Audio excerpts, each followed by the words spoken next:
এক রাজ্যের পূর্ব সীমান্তে মিঠাসপুর গ্রামে বাস করত এক ঠগবাজ। তার নাম ছিল ভানু। লোক ঠকিয়েই তার দিন চলত। একদিন, শোনো, আমি কই কি অখনি ঠকবাজি ধাপ্পাবাজি সাইরা দাও। কেন সাইরা দিমু কেন? সংসার চলবো কেমনে? বিয়া করছো, চিরটা কাল তো আমরা শুধু টোনাটুনি থাকুম না। পোলা পান সাওয়াল পান হইলে এইসব দেখা ওরাও তো তোমার মতো হইবে, তখন মানতে পারবা তো? পারুম না বটে, তবে কাম চাইলেই আমারে কাম দিতাছে কেডা? মহল্লায় যা বদনাম, কমবার তো ধরা পড়ি নাই। গণধোলাইও অনেকবার খাইছি। আহা, এই মহল্লায় না হয় অন্য মহল্লায় দেখো, চেষ্টা করলে কি না হয় কও। তোমার মগজে তো বুদ্ধি কম নাই, ঠিক একখান উপায় বার করতে পারবা। তাইলে তাইলে এক কাম করি, এর তার কাছে কাম না চাইয়ে একেবারে রাজমহাশয়ের কাছেই যাই। কি কষলো তুই? সে তুমি যা ভালো বোঝো করো, মোট কথা এই ঠকবাজি সরান দাও। ঠিক আছে ঠিক আছে, কাইলি জামু রাজ দরবারে।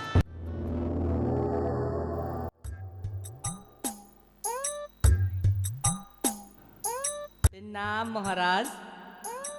নাম? কে তুমি? কোথার থেকে আইছো? কি কাম? আগে আগে মহারাজ, আমার নাম হইল গিয়া ভানু। মিঠাসপুর আছে না, আমি ওখানকার বাসিন্দা। আগে লোক ঠকাইয়া হ্যাঁ গো মাথায় কাঁঠাল ভাঙিয়া খাইতাম। এখন সুমতি ফেরছে, তাই কাজ কাম চাই। এ কেমন তর কথা? তোমার সাহস তো কম না? রাজার সামনে কও লোক ঠকাইয়া খাইতে। আগে মার্জনা করবেন মহারাজ, মুখে বলুন সুমতি হইছে, আবার সত্য গোপন রাখুন, তা তো হইতে পারে না, হওয়া উচিত না। ঠিক আছে ঠিক আছে, একটা শর্তে তোমারে কাম দিতে পারি। কি কি কি শর্ত মহারাজ? আমারে ঠকাইয়া যদি সন্তুষ্ট করতে পারো তো তোমারে কাম দিমু। অপরাধ নেবেন না মহারাজ, আপনারে যদি ঠকাই আপনি কেমনে সন্তুষ্ট হইবেন? আপনি তো আমারে শুলে চড়াইবেন। তুমি যদি আমারে না ঠকাইতে পারো আমি তোমারে শুলে দিমু। তা তা তা আপনারে কতবার ঠকাইলে আপনি সন্তুষ্ট হইবেন? সে আমি জানি না। বুঝছি বুঝছি, আপনারে বারংবার ঠকাইয়া অসন্তুষ্ট করলেই আপনি শেষ ম্যাশ সন্তুষ্ট হইবেন। কই তা হইলে আমারে ঠকাও দেখি।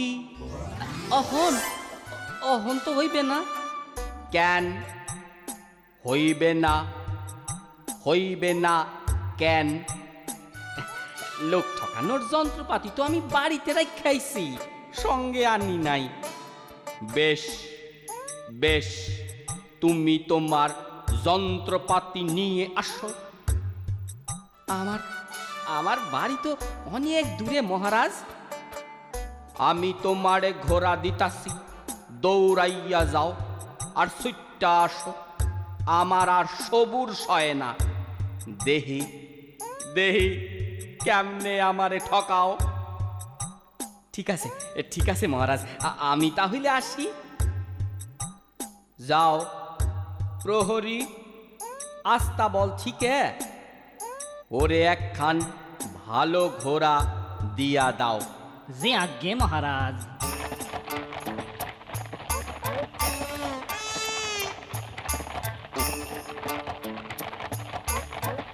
যাই যাই, এবার এই ঘোড়াটারে হাটে বেচা দেই, বেশ কিছুকাল আরামে খাওয়া যাবে।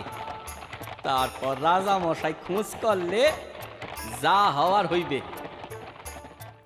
মন্ত্রী, সেই ভানু ঠগের তো দেখাই নাই, যাও ওর বাড়ি গিয়া দেখো না, থাউক, চলো, আমিও যাই তোমার লগে।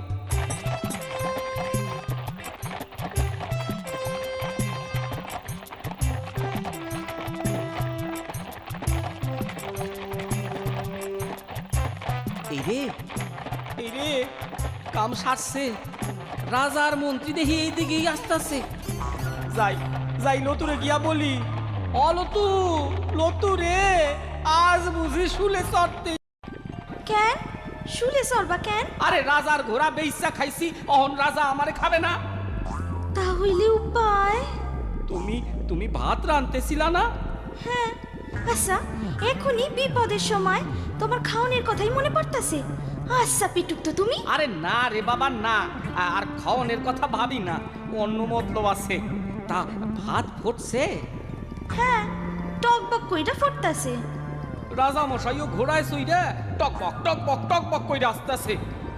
এক্ষুনি আমারে ঠগ বইলা শুলে চড়াবে। তুমি এক কাম করো, ভাতের হাড়িটা রে শিলের ওপর রাখো, আর উনানটা লুকাইয়া রাখো পিছনের দরজার বাইরে। কেন শিলের উপর রাখুন কেন? কেন কেন কইরো না তো, কানের সামনে ঘ্যান ঘ্যান ঘ্যান ঘ্যান। যা বলতেছি তাই করো, এখন বিপদের সময় বেশি কথা ভালো না। ভানু, এই ভানু, বলি এই হতস্তাগা ভানু, এ কেডা রে? মহারাজ আইছেন, তার ঘোড়া কোথায়?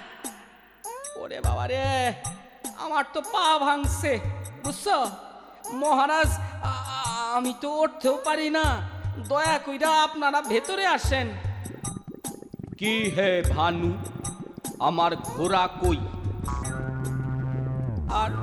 আর কইয়েন না মহারাজ, আমি তো জীবনে ঘোড়ায় উঠি নাই, তা ওই ঘোড়া আমারে ফেলাইয়া এমন চোট দিছে, আর নিজেও বেটা সম্পদ দিছে। খুঁজা যাই পাই আর না, সেই থেকে আমি বিছানায়। আপনারে যে খবর দিমু তাও পারি নাই, আমারে ক্ষমা করেন মহারাজ। ঠিক আছে। আচ্ছা ভানু, শিলের উপরে ভাত ফোটে, আগে তো দেখি নাই। আগে মহারাজ, এইটা হইল গিয়া জাদু শিল, এইটা বসাইয়া রান্না হয়, উনানের প্রয়োজন নাই।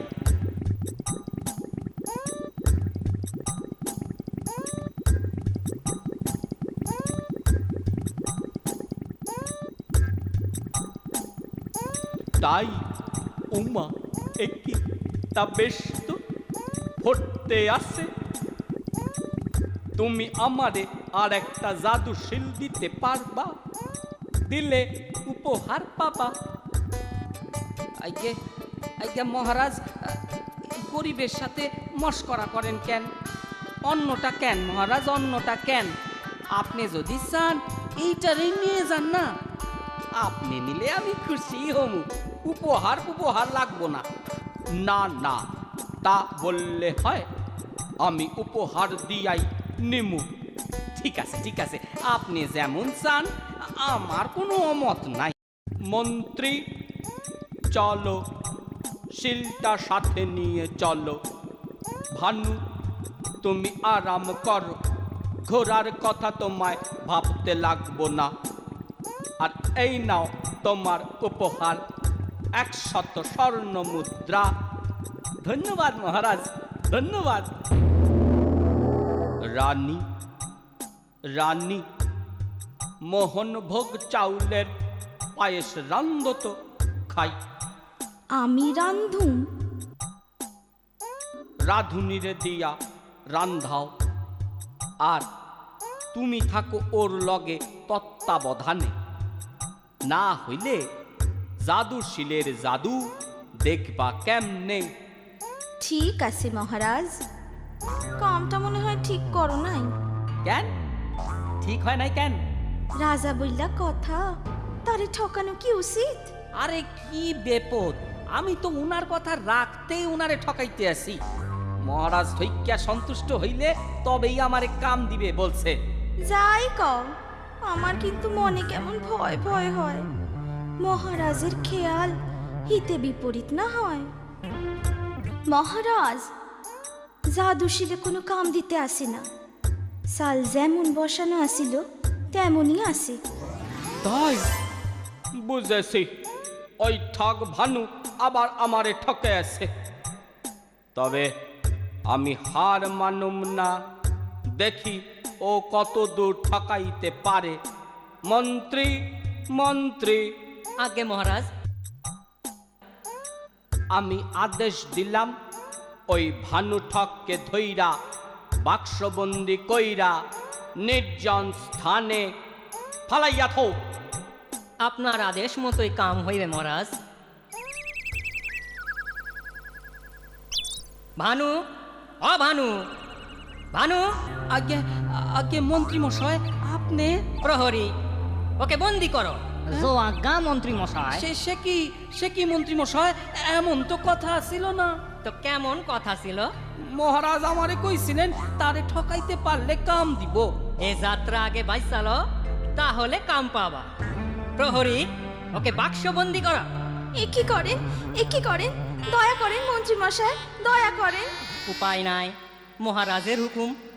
না না, ও আমার কি হইল গো, আমার কি হইল গো, তোমারে ধইয়া নিয়া যাইতেছে।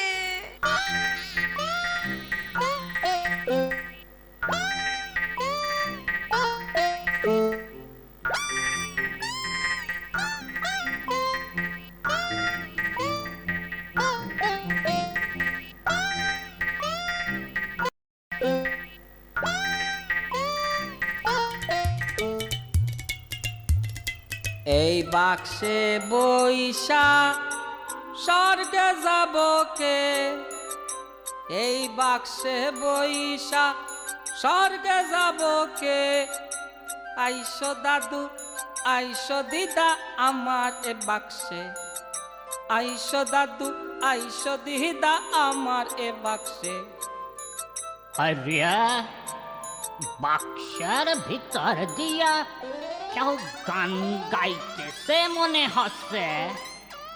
হ্যাঁ গো দাদু, আমার তো এখন মরার বয়স হয় নাই, তাই স্বর্গে যাবার সাধও নাই। তুমি যদি যাইতে চাও তো আমি বাক্স থেকে বাইরেইতে রাজি আছি। এই বাক্সে কইরা কি সত্যি স্বর্গে যাওন যায়? হাহ, তাহলে আর কই কি? ঠিক আছে, তুমি বাবা বাইরে আইস, আমি যাই। আমার বয়স তো কম হয় নাই, আজ বাদে কাল যাইতেই হইব। তা আমি যাই। স্বর্গ সুখ বইলা কথা কজনের ভাগ্যে আর জোটে বাবা। একেবারে হক কথা কইছেন দাদু, একেবারে হক কথা। তাইলে তাইলে এই বাক্সটা একটু খোলেন। এই যো, এই যো।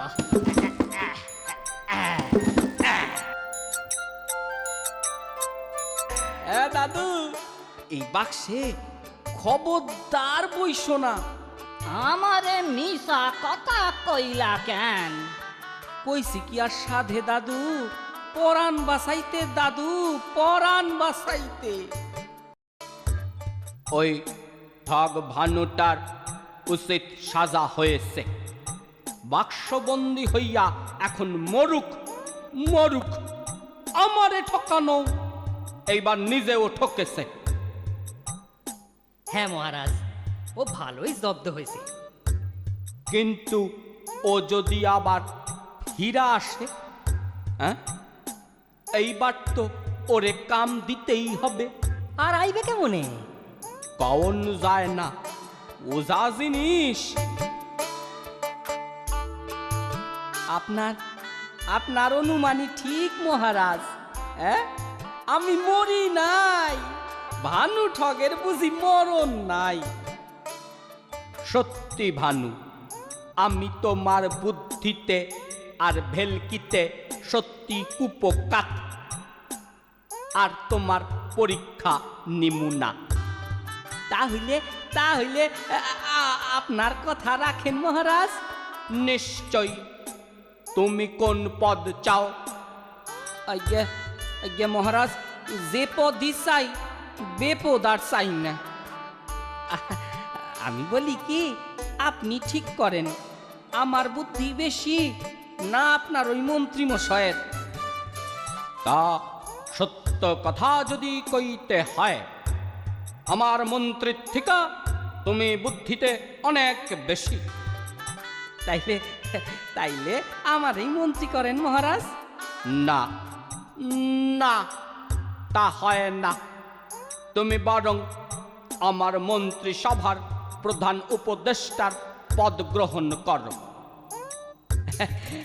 ধন্যবাদ মহারাজ, আমি খুব খুশি হয়েছি। আজ থেকে শুধু ভালো কাম করুন, ওই লোক ঠকানো কাম আর না। এরপর ভানু তার পরিবার নিয়ে সুখে শান্তিতে থাকে।